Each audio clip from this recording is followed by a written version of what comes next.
Are you feeling anxious to go back to work because of some people whom you could meet there?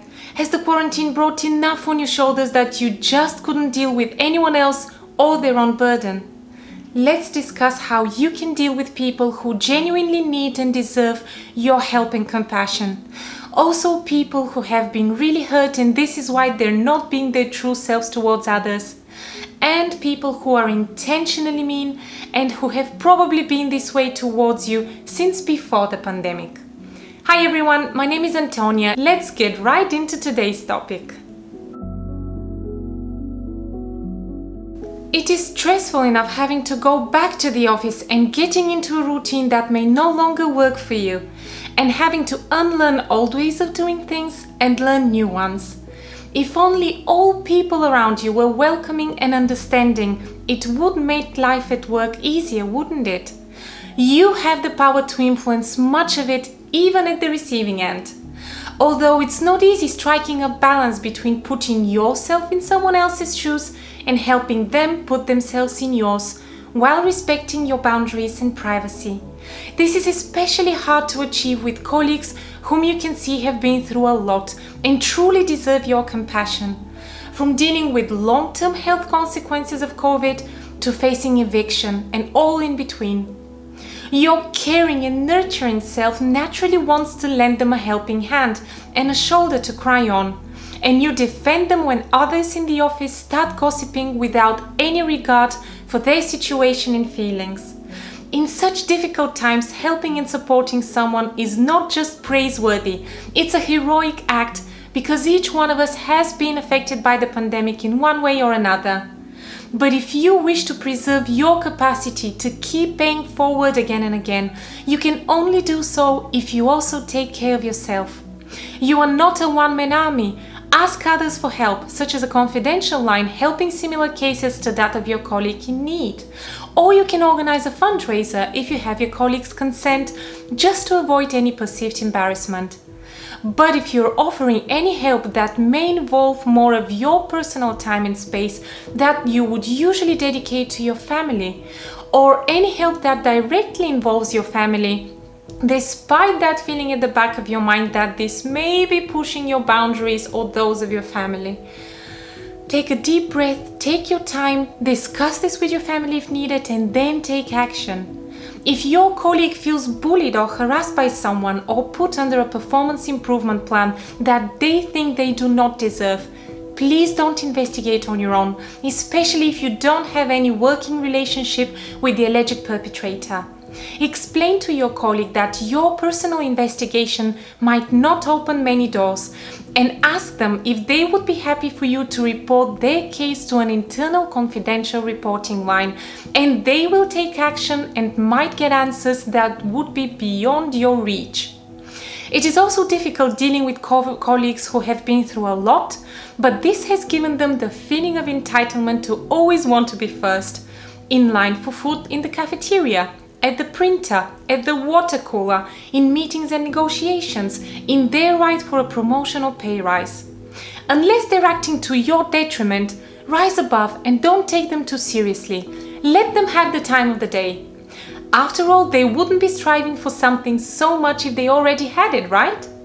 They operate from a place of lack and greed, whereas you want to stand in a place of gratitude and abundance.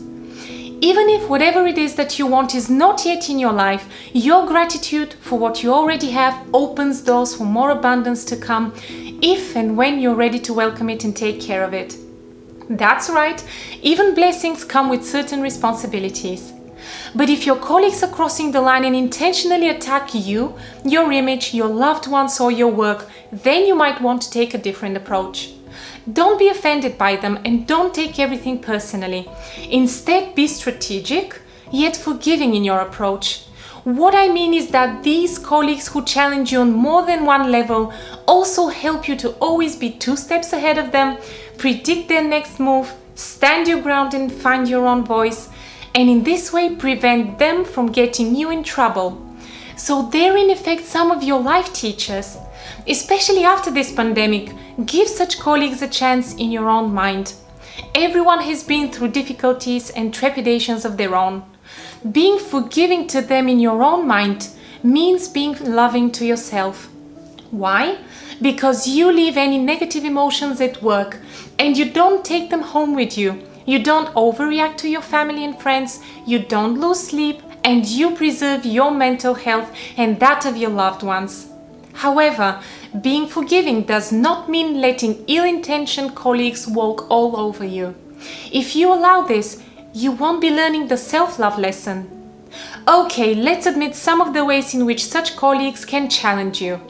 Talking behind your back, sabotaging your work, taking credit for some of your successful work and putting blame on you in joint projects, giving you more work than you can possibly handle, or hiding information that is crucial for your performance and then blaming you for underperforming, inquiring about things they already know while CCing senior levels in emails and then seemingly arriving at the conclusion that you don't know the process and you're doing it all wrong.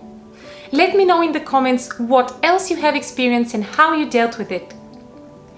Being forgiving to ill-intentioned colleagues in your own mind is easier after you have prevented them from getting you in trouble. So let's start with this.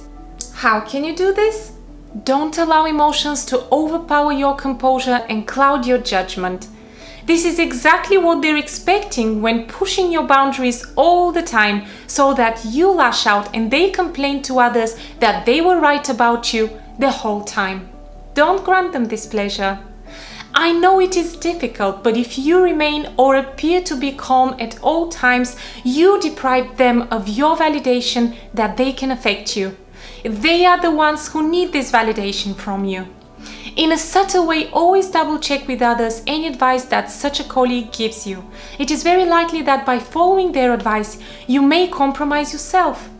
For example, you have missed an announcement about an important meeting and they tell you that it has been organized for employees outside your function or department, when in fact you need to attend this meeting.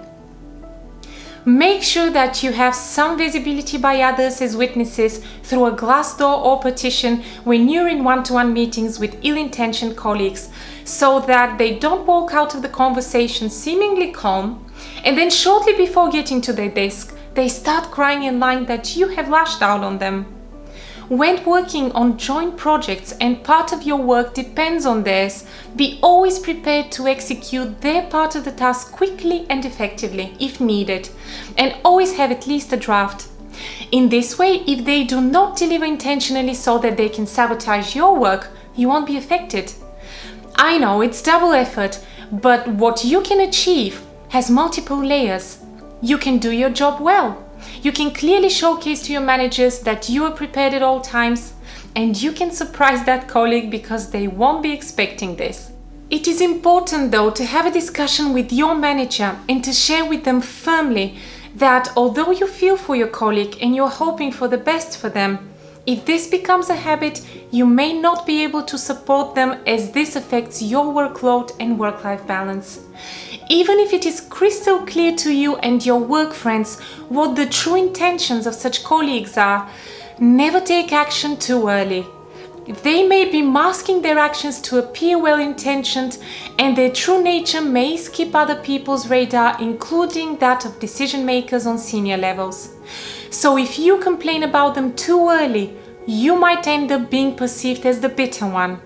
Instead, collect your evidence until you can prove a trend in their actions, and then write an email containing this evidence. But show it only on your computer or laptop screen to high-level decision makers.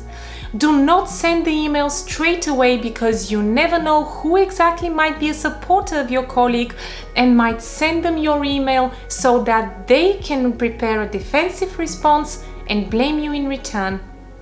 The difficult part is to forgive such colleagues even if their scheming has taken a toll on you and you haven't been able to prevent it so far. Why do you need this forgiveness? Because you need your peace of mind and also your self-worth back. If you let them take the best of you, you allow them to drag you to their level. The reason behind their actions is most likely to be some variation of envy, jealousy, or competition with you. They wouldn't be envious of someone who's behind them, right? This in itself is their compliment towards you.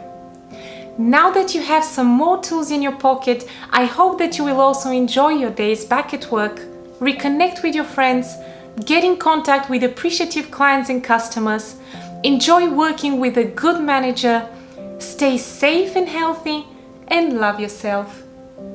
If you are getting value now, please like, share, subscribe, and hit that bell button to get notified when I post a new video. Check out my other videos and let me know down in the comments if you would like to hear more on this topic or any other topics, because I care about what's important to you.